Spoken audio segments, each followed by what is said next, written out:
Way to Grow is brought to you by Lacoste Garden Center, located at 2787 St. Mary's Road. We're starting things off right here. We're in the soil in a real garden. Welcome to the very first Lacoste Garden Center Way to Grow. I'm Laura Ravey. This is Dwayne Friesen. We're doing something a little different this year. We're getting out into the soil. We're getting dirty. We're planting stuff. This is a real functioning vegetable garden, and we'll have more on that in a moment. Over there you can see Carol. She's busy working. We're going to be talking to her in a few minutes. She's going to tell us sort of the plans for this garden and what she's doing. But Dwayne, let's talk a little bit about this season, how this spring has been so awesome. It's the best news story you can imagine, the weather that we've had this year, to have it warm and dry. You know, we didn't have any of the flood issues this year, and it's just been nice, people getting outside and just falling in love with the outdoors again. That's been great. We have to temper that though, and I hate this part of it. We have to temper it. It's just much too early to do the planting. So for today, we're going to be doing some planting that you can do, and in the next couple of shows, we'll show you some things that you can do inside in the meantime. But we've got, I think, an exciting concept that we want to bring to the viewers this year is we're growing a vegetable garden, and Carol refined it down to something that that I think is really cool. And she's got this garden designed, and it's gardening 101, vegetable gardening 101, nothing fancy. It's just the basics of how to do your gardening, and we're going to incorporate the plan, the layout that she has with the rows that she's had here. We're going to talk about the diary that she keeps and she refers to, so that in subsequent years you can refer back to your notes of if you did too much or too little, or what the weather conditions were. She incorporates companion planting into the plan as well. So she's thought through some of those things, and then you can adapt it for your own garden. There's not going to be a real wrong way that you can do it, but she's going to have a plan laid out for you. But I think maybe now we should go over and let Carol start introducing her plan to us. So although Dwayne said we can't be planting things, these garlics were planted earlier in the fall. So yes. Carol, now you have a great system for this. Obviously, you've got plans, you've got papers. What are we looking at here? I have my plan for the garden here, and this is my diary. This is what's going to tell me what worked and what didn't work.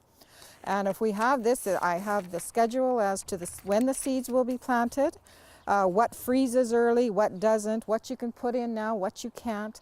Garlic, obviously, you can put in the fall and it will come up.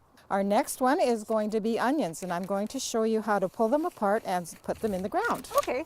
Now we can be planting onions at this time of the year. Yes, onions are good to plant so also. if it freezes, that's okay? Then we can plant lettuce and radish also. Really? Oh, so all those people aching to get in their gardens, Yes, they can. yes. Okay, good. The radish likes it cool, and then it doesn't get woody, and it's crisp. Lettuce, and we're also going to do it in 2-week successions. So we'll do a little bit of radish and a little bit of lettuce, and then 2 weeks from now we're going to do a little bit more. It'll be cool and they'll love it. So okay, let's go to it. What do we do here? When you come back from the store with this, how do you... And it'll be in a little container. Okay. And now you're going to just pull it apart. See the roots? So now you're not hurting the roots for that? I'm not hurting the roots at all. And I made kind of a little trough here, and we can start at the other end or here, whichever way you would like. Put them in and cover them up. And it's as simple as that. Try and keep them up quite high. You want a bit of the white showing above the ground. That one may be a wee bit deep that I just did. Oh, so around here? Yeah. That's not too close? You do have two there, so take them apart. So you want to go that just think of an onion when it's finished. An onion when it's finished is at least that size, so you want room for them to grow.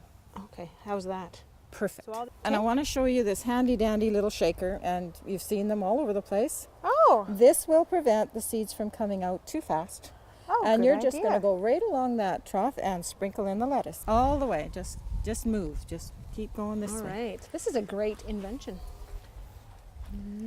Okay. So now you're going to take your hand and just lightly cover them. We don't want them too heavily covered because we want to be able to eat them this year. I think that's what I do to my plants at home. People are passionate about their tomatoes. Okay.